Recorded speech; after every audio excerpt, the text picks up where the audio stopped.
Welcome to the Gilded Age and Progressive Era, a podcast about the United States and the world in the late 19th and early 20th centuries. I'm your host, Michael Patrick Cullinane. What is the Rotary Club? What do they do? You've probably seen the sign at the roadside. It's a yellow-colored gear with blue trim, and every town has one. They are as ubiquitous a symbol as the Freemason Square and Compass, the Knights of Columbus badge, or the Lions Club emblem. But despite our familiarity with the insignia, I suspect that many of us have little knowledge about these so-called service organizations. The Freemasons are better known as a secret society, the Knights of Columbus as an ethnic Italian club, and the Rotary International is perhaps best identified with business leaders in the community. The Rotary International is much more. In the 19th century, salesmen and entrepreneurs had a bad reputation as hucksters and con men. The Rotary clubs sought to change that impression, and public relations and advertising industries play an important part in the story about this rebranding. But Rotary clubs attempted to change more than the perception of business people. They attempted to change business practices. They connect business leaders, encourage business ethics, tie commerce to civic ideals, and perhaps most importantly, built an international network. And networking is central to their story. Non-political and non-religious, today there are 35,000 clubs in nearly every country in the world. Without wishing to spoil any storytelling here, I'll simply say that the Rotary clubs also have a tendency to exclude as much as they claim to include. The Rotary clubs began in the Gilded Age and Progressive Era, and it endures today. That alone makes it worth talking about on this podcast. What listeners will find is that the relevance of the club stretches to foreign policy, gender studies, race relations, capitalism, and the conception of class around the world. We talked today with Professor Brendan Goff, formerly of the New College in Sarasota, Florida. His book, Rotary International and the Selling of American Capitalism, takes readers from Rotary's beginnings in 1905 to the global expansion in the early 20th century and the club's trials through depressions, world wars, and globalization. Professor Goff is just the person to tell this story. He takes a multidisciplinary approach to history, and as a result, we see how Rotary mixed with global cultures and even designed a global culture all their own. Welcome to the show, Brendan. It's great to have you. Thank you, Mike. Thank you for having me on here. Well, the book is Rotary International and the Selling of American Capitalism. It is really a deep investigation into one of the most interesting clubs and societies that are around the world. Can you just tell us what Rotary International is and how it was conceived? It's kind of the grandfather of the service clubs is one way to think of it. Born out of Chicago era, progressive era Chicago in 1905, it really does emerge out of the chaotic streets and urban scene of the Chicago loop of the period. You know, the second Rotary Club is in San Francisco in 1908, and then by 1910, 11, 12, it's a national, and they understood it as a national movement of businessmen in the top tier cities. And this is something that a lot of people don't understand about Rotary, is that it started in the biggest of US cities, you know, Boston, San Francisco, New York City, whatever, Seattle, LA. But it very quickly jumped across the Atlantic into Canada, and then into by 1911, and then into London, and and Belfast and Glasgow by 1912. So it was already North American and even kind of Anglophone, spreading quickly through the Anglophone world before World War I. So this whole notion of Rotary clubs are, little cocoons of small town America, and that's it, end of story. That kind of narrative, it came out of the 1920s and 1930s when Rotary clubs really did trickle down to the small town world. But that's not the origins of the movement. It was very urban based and internationalist in both aspiration and reality.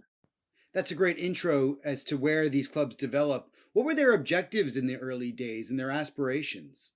Well, let's just say this. During World War I, you can imagine, just like with U.S. corporations and industries in general, during World War I in Europe from 1914 on, this becomes an opportunity for growth for the U.S. corporations going into Latin America. They see the opportunity as businessmen already, where by 1914, 1915, 1916, they're looking at Cuba, Mexico, Venezuela, Argentina as these lands of opportunity. By the time 1918, 1919 come around, the United States in general, but Rotary clubs in particular, are already looking and have already established a footprint in these major cities, Buenos Aires, etc., but also Manila, Shanghai, Yokohama, anywhere that the Pacific Mail Steamship Company was going, for example, because these international circuits of trade are already there and operating fully between Vancouver, Seattle, San Francisco, and across in Honolulu and so forth. So in many ways, they're just looking to kind of stabilize and expand on these existing currents of international trade and social/business networking. Can you tell us what RI's agenda was? I mean, you talk about the shift from the big urban centers, drilling down into the smaller towns. What's the agenda of RI in those places, in the wider world, in the small towns and the big urban centers? Well, in one sense, you have multiple levels of administration and also as a result, and membership, but also as a result, multiple layers of agendas. So when we talk about the headquarters of Rotary, it's initially in the city of Chicago, where the original club came out of. The nexus point of all these expanding Rotary clubs around the world, right? They are the ones that are stepping back and saying, okay, what do we mean? How do we standardize membership roles? How do we standardize club bylaws, constitutions, things like that through the 1910s going into the 1920s, because this is a big problem. This is a real issue for them. But when you drill down to the local Rotary Club, whether it's small town in Kansas or it's in New York City, each club tends to have, even to this day, each club tends to have a fairly high degree of autonomy when it comes to the actual club activities, the content of what they're doing, the civic engagement that they envision and put in place. So at the local level, it tends to be, especially before World War II, it tends to be some function of boosterism, especially with the smaller towns and cities. You can imagine, how do we turn our smaller town into the next Chicago or something like that? At the same time, you have this emerging, increasingly better funded and organized non-governmental organization, NGO, which is, especially after 1922, Rotary International, RI. RI has the general secretary of Rotary from like 1910 on until 1942. His name was Chesley Perry. He figures significantly throughout this whole story. He's using that headquarters in Chicago to develop these kind of connective tissues of clubs and districts across national borders, sometimes according to a national unit, but very often they're trying to avoid allowing Rotary to become the British Rotarians or the Japanese Rotarians, or keep a distance between Rotary International and Rotary clubs in a given national setting and the nationalist agendas of that country at that time. So it becomes a real test case, and especially, as you can imagine, by the 1930s with the advent of fascism, they're supposed to be above the fray. It's a non-government. They wouldn't have said it at the time. They would have said we're a voluntary association, or but we shouldn't be working hand in glove with any particular empire or nation, including our own country. Right now, that was the official line, but there are examples of like the support that some Rotary clubs and Rotarians had for the American Protective League during World War I.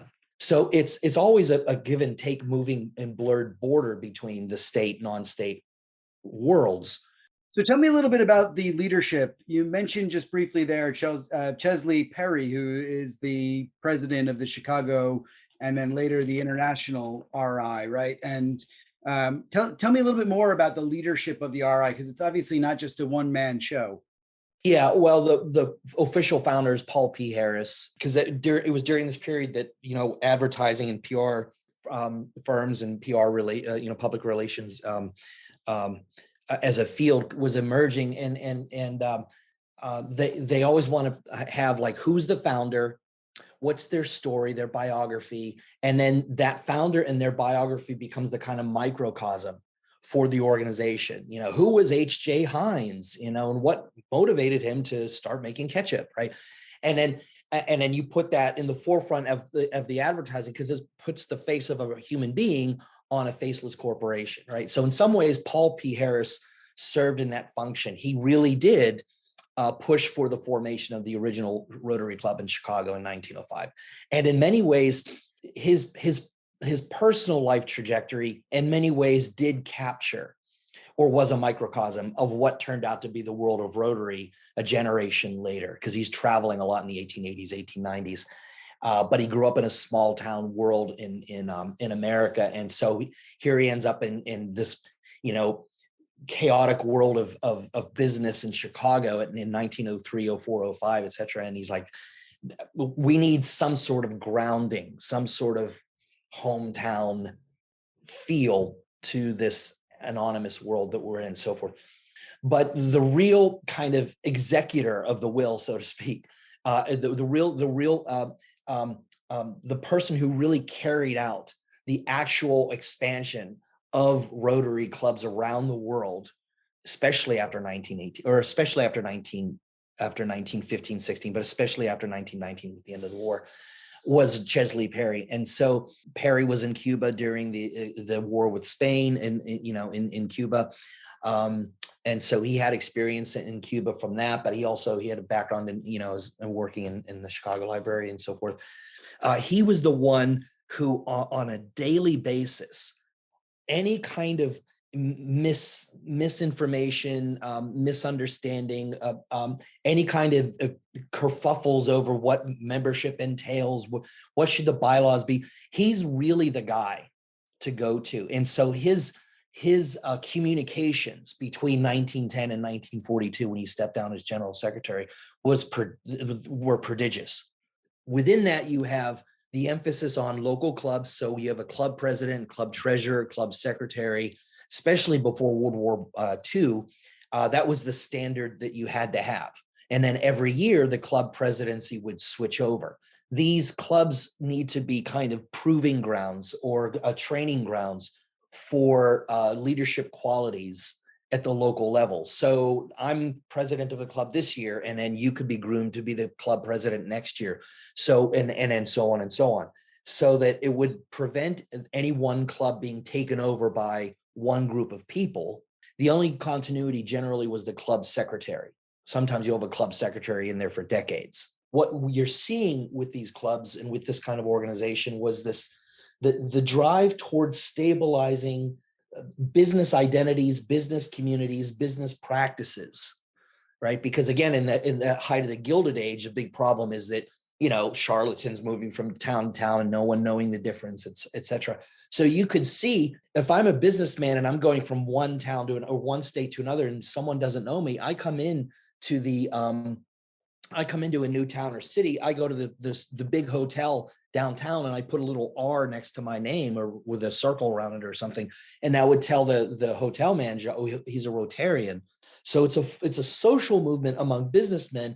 I think you also, getting back to the clubs and how they operate, you really eloquently depict how the clubs are egalitarian in their ethos, but classist in the way they promote local business leaders as the elite of a given society.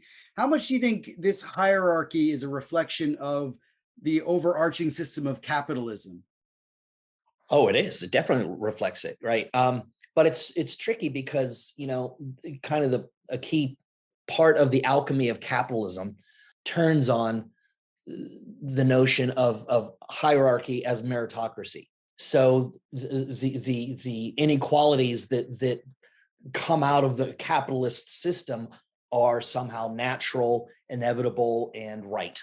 That's the trick here, is the question of how to, for example, during the 1930s or during the 1900s, 1900 to 1910, periods when capitalism was really under the microscope, so to speak, as a fundamental basis for society. It's out of that you get these waves of rehabilitation of capitalism in general. And I think Rotary clubs emerge out of the first wave of rehabilitation in the 1900s, 1910s, where they're saying, no, capitalism isn't bad. The problem is we just need to fix it. Similarly, in the 1920s, you have that in the 1950s. And again, because you have that second wave of the rehabilitation of capitalism in the United States in the wake of the Great Depression, and World War II. But the fundamental dynamic of rehabilitating capitalism is there. And a key component of that rehabilitation is saying that it's not hierarchy, it's meritocracy. It's these are the natural outcomes of daily life and economic exchange. And it's all welded together with this notion of civic duty and uplift. The first paper I ever wrote about Rotary was at the University of Michigan as a grad student. And it was an African American history seminar paper. And all I wanted to do at the time was all I was thinking was, how did these Rotary clubs, which at the time I was thinking still was in the world of thinking like they were primarily small town America, I hadn't really done the research. How did they manage to define and defend their whiteness as a business community through these clubs? How did they do that? Because they were very clear, especially after 1922, they were very clear about men only. So they were very clear about the fraternalism of it all and the gender identities of these businessmen, and et cetera. But they were strategically very silent, especially again after 1922, because they stripped away any and all overt language, racialized language in the membership or credentials of clubs after 1922. So before 1922, you have a lot of clubs like no surprise, like in Birmingham, Alabama, where they say, white members of the business community, or I forget the exact language, of upstanding character, but they strip away any overt references to racial identity and whiteness after 1922, even as they're constructing and defending this racial boundary. And so how did these clubs and this organization in general purport to represent the entire community, even as they, clubs would have fundraisers and all kinds of club activities centered around occasionally minstrel shows, for example, well into the 1960s in some cases. But these were ways in which, again, whiteness would be defined and asserted, very effective but unofficial ways. It's really a question about, it's not just about how Rotary clubs operated in this way, but how did civic whiteness, the phrase used by other scholars, how did civic whiteness get crystallized and rebranded and reconfigured over the course of the 20th century as forms of race and racism change? You'd see these articles every so often in the Rotarian, the national magazine, a monthly magazine in the 1920s, 30s, and 40s, where the headquarters is trying to talk down to these local clubs and say, look, don't let your racism show. By the 1940s, hey, be careful of that racial prejudice, right? You can't have that, right? And they would be very happy to kind of spotlight the tolerance and presence of Jewish members, going back to the original Chicago Club, for example, their tolerance and acceptance of Catholic members during the 1920s and 30s, which was no small thing. So they weren't entirely intolerant, built on an overt form of gender hierarchy and a kind of covert form of racial hierarchy. Fits with what a lot of the recent scholarship around creating whiteness. I want to give you a chance to talk a little bit more about Wichita as well, with a really targeted question here. So how did the Rotary Club use progressive era democratic reforms to its advantage? And I'm thinking here about Harry Stanley and the Wichita branch, which you write extensively about. That's the tricky thing, is that, we all use the phrase among historians of business progressivisms or business progressivism, et cetera. And I think it is a useful term because but the thing is, it would blur with their sense of boosterism. Sometimes they would see the need for reforms out of the lens of, we need to grow the local economy. We need better infrastructure. We need more bridges, things like that. And if we're not going to that's not going to happen if we don't clean up City Hall. So there will be the kind of anti-corruption discourses that McGurr brings out in Fierce Discontent, for example. And that's a fairly common denominator across small town to big city Rotary clubs, right? During the 1910s, 1920s, et cetera. But there are the religious and quasi-spiritual dimensions to it. And this is something that thinking about the gender shift and Flanagan's work, for example, Sing with Their Hearts, was really helpful for me, and other similar types of scholarship, where how were these clubs and these kinds of businessmen and this kind of business organization seeking to talk about and act with the community in ways that maintained their kind of manly stature, but at the same time allowed a space for sentimentality and caring for the community, but without it being stealing from almost the maternalist reform agendas and reformism of that period, and that energy and vibrancy, and saying, hey, men can do this too, businessmen can do this too. And so it would be a way for the mid-level and upper middle class salaried professionals to say, look, we're not this terrible Cornelius Vanderbilt, the public be damned kind of capitalist, nor are we this kind of, to use a later phrase from the 20th century, bleeding heart kind of wishy-washy maternalist kind of, where, men who understand, what the hard decisions, all that, I don't know, masculinist kind of discourses, right, from the period. And how does the manliness of it all kind of get maintained and even reinforced, even as they're talking about caring for and uplifting the community? Do you see? And so that's why the emphasizing the fraternal nature of the organization, this is an organization of men, was so important to that agenda, because that gender shift, it's a kind of theft almost, isn't really possible if it's men and women joining Rotary clubs. You could tell that you went to an interdisciplinary grad school, because all of that's there. Yeah, right. Yep. So the other thing I wanted to ask you about is about some of the international stories. Japan is central to the story of RI. You have to tell us why Japan is central.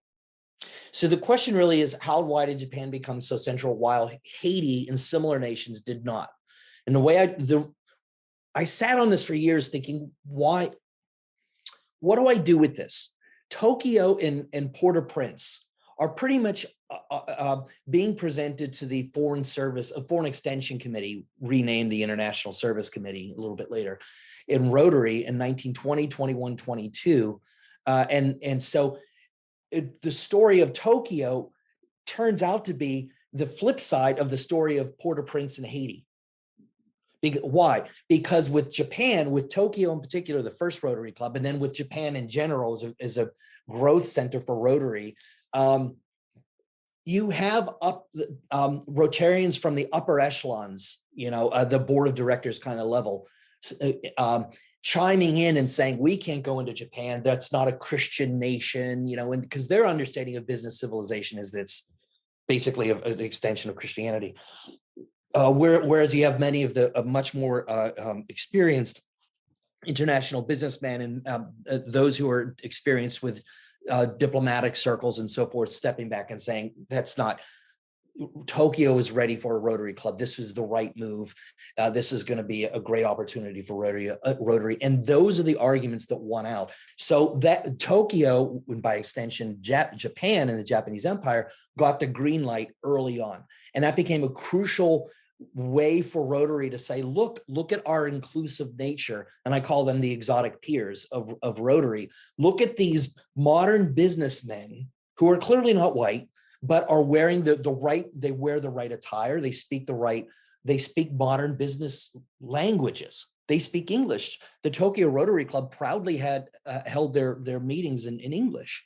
On the flip side of that was the push for the Rotary Club in Port-au-Prince in particular, and that got shot down. And ultimately, why? Because of race, but it's not that simple, right? It was also and this kind of comes out in snippets later on. You have members of the Rotary Club of, say, Atlanta, Houston, and elsewhere in Jim Crow states and Jim Crow cities that were saying, look, if we allow Haitian members of the Port-au-Prince Rotary Club who are African in background, or whatever phrase they used from the 1920s, some of them offensive, some not so offensive, but clearly racialized in how they're thinking. If they become a full-on member of the Rotary Club of Port-au-Prince, Haiti, guess what? They could go to next year's international convention in London or New York City or Tokyo, wherever the convention would be, or God forbid to our city in Houston or Atlanta, and have every right to mingle with us socially as peers. And that was just unimaginable to them. So what you're seeing is the clash between their Jim Crow worlds in the United States and in their and in these cities with this internationalist agenda. But it wasn't just the Jim Crow cities at the end of the day. It's not just a small town. I mean, New York City, Chicago, Seattle, you have most members that also can't really imagine, full-on fellow Rotarians hailing from the Caribbean, from South America, wherever, or Africa, who are coming in, who may be the true business elites where they come from, but their physical presence at these international gatherings is just simply unimaginable, especially because their wives are mixing with them. So, and they say this in some of these debates, they're fairly honest with each other. But if you think about it, it drives home the racialized nature of the sociability of the movement in the organization as much as the racialized nature of the capitalist relations and structures. Do you follow? And in one chapter you deal with Cuba. I mean, do you see Cuba as another case that's worth, explaining in greater depth? Because you've got Tokyo and Port-au-Prince, but Cuba is slightly different then again too. So how do you explain that? For several reasons. One is because it's the first foray of Rotary clubs into the non-Anglophone world during World War I, and they make a big to-do about that. They're well aware of that. And so again, there's the racialized language, these Latin races, they're not ready for, this level of citizenship and this kind of civic. They don't get our civic discourses or our civic, ways of understanding of the world and so forth. And they'll invoke the language of the progressive era in racialized way, which was typical of the progressive era, to say, like Woodrow Wilson, and say they're simply not ready for this. But then you have others stepping back and saying, no, that's simply not the case. And as it turned out, it was the Tampa Rotarians, for example, that really were successful in pushing for and getting the club started in Havana. And many of them were Cuban businessmen with a Spanish background, like originating, or their families originating from Spain. And so what you're seeing there is a regional business networks that were cross-border, international / cross-border in nature, Tampa Bay and Havana, that ended up pushing the agenda. And it turned out to be a really common pattern for the rest of the 20th century, because it's one thing for our friend Chesley Perry in Chicago at the Rotary headquarters to see it a certain way, or Rotarians in London or Tokyo, et cetera. And many of them are going to be thinking first and foremost as I'm a British citizen or the British Empire or something like that. But then you get on the ground business connections across, say, the border between Mexico and the United States, where you have business communities that are used to crossing that border all the time, every day. And so for them, it's a no-brainer how to make this happen. The networks are already there. The social and business connections are already there. So the Cuba chapter allowed me to detail that.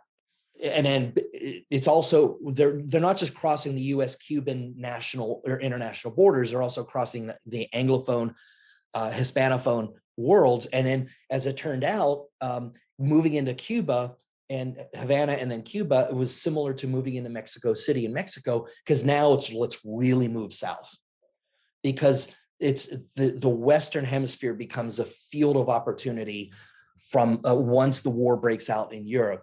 and it just never stops through the 1920s and 30s. So, I mean, this seems like a question that doesn't need answering, but I'm going to ask it anyway. A lot of the story that you tell is about how the Rotary Club is also the story of globalization. And, we're still living with globalization today. But how is it that Rotary International is still relevant in the US, but also in the world, more broadly speaking? In many ways, it's even someone like Chesley Perry doesn't really understand early on the relevance and importance of establishing this kind of non-state space in the international world, in the international arena, and how strategically useful that can be. They don't really quite understand. And a specific example of that is the foundation. Rotary Foundation is kind of announced in 1917 by Arch Clump. They don't really start funding it in any meaningful way until, I think, 1928. But it's not really doing a lot through the 1930s. Local clubs are doing all kinds of fundraising for scholarships and all kinds of things. But Rotary International, the foundation it's not really operating. And then after 1947, with Paul Harris's death, they start coming up with these kind of very tax-friendly ways of bequeathing money to Rotary's foundation that they could then operationalize in this early Cold War setting. So now the Rotary Foundation really takes off after 1947, 1948, but it's understood within the context of these post-war international institutions. Rotary is very proud to be one of the original signatories of the United Nations, for example. They're pushing, and I go into this in the conclusion, they're pushing the United Nations and UNESCO well into the 1950s. And so they see the development of their own Rotary Foundation as part and parcel to that whole rapid expansion of the non-state NGO world, working hand in glove whenever possible with the U.S. State Department, U.S. foreign policy, or whatever. The evolution of the Rotary Foundation is a kind of a microcosm of the evolution of notions of humanitarianism over the course of the 20th century. I think the one of the official phrases for Rotary Foundation today is humanity in motion, or something like that, right? And it becomes, over the course, by the end of the 20th century, especially after the Cold War, as a significant selling point for joining a local Rotary Club. By joining Rotary, you get involved with all these activities for the Rotary Foundation. One of the things that the foundation was pushing from the late 1940s on was the ambassadorial scholarships. That was how I came across Rotary back in the 90s. Is I got an ambassadorial scholarship for a year in Scotland at the University of Glasgow, right? I wouldn't have known anything about Rotary without that. So, they think of it in terms of education, but it's really in the 1980s when they sign on to the eradication of polio that they really get pulled into the world of global public health. So it's not just humanitarianism in this kind of broad, amorphous sense of international cooperation or something.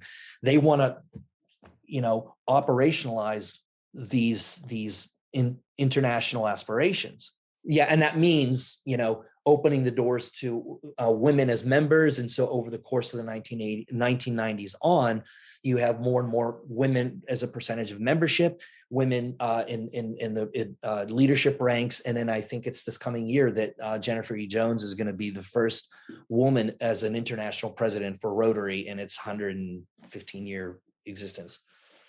It's an amazing story. And what about today, 2021, 22? What are their ambitions and plans? Is it mainly with the foundation, or is the RI still a driving force for? It's still there. Yeah. It still has a significant presence, the monthly magazines and the publication, all these other kinds of publications. It's just that I'd say now, 100 years later, RI and the foundation are kind of almost co-equal in some ways. Whereas 100 years ago, the foundation was, on paper only in 1921, and I think that reflects broad trends of the 20th century anyway. It's not like I want to say, if you look at Rotary, you're going to see everything that's going on in the world, but there's a reason why a lot of these broader trends often find are reflected in the growth and development and evolution of an organization like this, simply because it is almost everywhere. The only places where you cannot find a Rotary Club generally is either a communist nation or or before World War II, a fascist nation, like the Third Reich was kicking out all Rotary clubs because it was seen as a foreign presence, which was kind of true, but not really. But for the Third Reich, it was defined as foreign, and therefore they were purged, I want to say, by 1937. And then it finally happens with the Japanese clubs by 1940, same thing. Well, I really want to give you an opportunity to say something about the sources, because thumbing through the book again, I see that you've got extensive notes, but the bibliography isn't there. And I wonder, is that because your publisher they were going to say to you, you can't have 50 pages of bibliography. It just seems like you've done a ton of research here. So tell us a little bit about the source base. I got lucky in that I was able to get access to the archives for Rotary International while the archives were being formed between 2000 and 2010. 2012 or somewhere in there. So I did the lion's share of my research for the dissertation, and by extension, I guess, for the book in 2003, 2004 at the Rotary's headquarters in Evanston. And I'll give you a quick example of this. I remember talking with the archivist at the time. I wanted to look at files on Rotary and the United Nations. And she said, well, can you give me about 6 months? And I'm like, what do you mean 6 months? And she said, well, because we're only up to P in the archives. So if you want to look at pamphlets, we just finished working on pamphlets. If you want to look at, something that begins with L, Lithuania or something like that, we can handle that. We can't handle you because we're not there yet. So give us another 6 months. I'm like, okay. So, and about 6 months later, they started getting into anything that started with Uruguay or whatever, right? That allowed me to kind of see up close the archival materials for a private organization, which normally doesn't happen, right? And for understandable reasons, they want to treat it in a kind of proprietary way and so forth. But of all the business organizations that are out there, Rotary, I think, at least when I was there doing my research, Rotary was a lot more open about it. It's because you need two things to happen. One, for an organization like this to have an archive, a series archive, which they were in the process of doing in the early 2000s in anticipation of 2005, the 100-year anniversary of Rotary. That's why they were building the archives. So number one, you need an organization to have a professional archivist or two or three or whatever to come in and clean up and get these boxes out of warehouses and so forth and actually build an archive. And then number two, allow some kind of meaningful access to those archives. So a lot of organizations like this, I remember my one advisor at Michigan, Matt Lassiter, he used to say, businessmen are notorious for not, recording anything, certainly not archiving anything, so it's really hard to tell the history of capitalism, if you think about it, because there's so much internal to capitalism that's geared towards forgetting. I wanted my dissertation and I wanted my book to start and end with a private organization and begin and end from a non-state point of view and non-state ways of being in the world. And see what happens and how we see the world. And then DC and foreign policy and diplomats and diplomacy, all that comes in, obviously. But and I went to the National Archives lots of times, but it was kind of random snippets of little, something connected to Rotary clubs in Montevideo or Buenos Aires or Caracas or something like that. But the real, when you looked at the actual archives, especially the archival holdings in, say, the European Secretariat in Zurich for Switzerland, amazing materials that diplomatic historians should be looking at. Again, like I spent 3 days in the Wichita State Archives looking at the records for the Chamber of Commerce for Wichita to get a fuller understanding of the evolution of the business community in tandem alongside the Rotary Club itself, because they overlap greatly, obviously, but they're not identical. But I didn't really get to use any of that in the Wichita chapter, except in my understanding of Wichita as a business community evolving over, and it informed my interpretive structure and reinterpretation, et cetera. I love it. And we owe you a major debt of gratitude for spending time in places like Wichita, digging through club histories. It is a fantastic. You learn a lot. You learn a lot. Undoubtedly, stories it's a big ask, though, Brendan. It's a laugh big ask. And cry. Yeah. Well, yeah. I hope to hear more of them in future. The book it's really fantastic. It really does a great service for diplomatic historians, for historians of international relations, or historians that are interested in internationalism. But it's also really interesting for those people who just drive by a Rotary sign when they're passing from town to town. This is an opportunity for you to figure out an awful lot more about an organization that has imbued American culture from the progressive era onward. So thank you so much, Brendan, for writing this. Thank you, Mike. I really appreciate it. Well, that's all we have time for. Thanks for listening. You can follow the Gilded Age and Progressive Era on Twitter or on my website, michaelpatrickcullinane.com. Please consider subscribing or reviewing the podcast wherever you listen, because it really makes a big difference and helps direct others to the show. I hope you'll join me again for the next episode.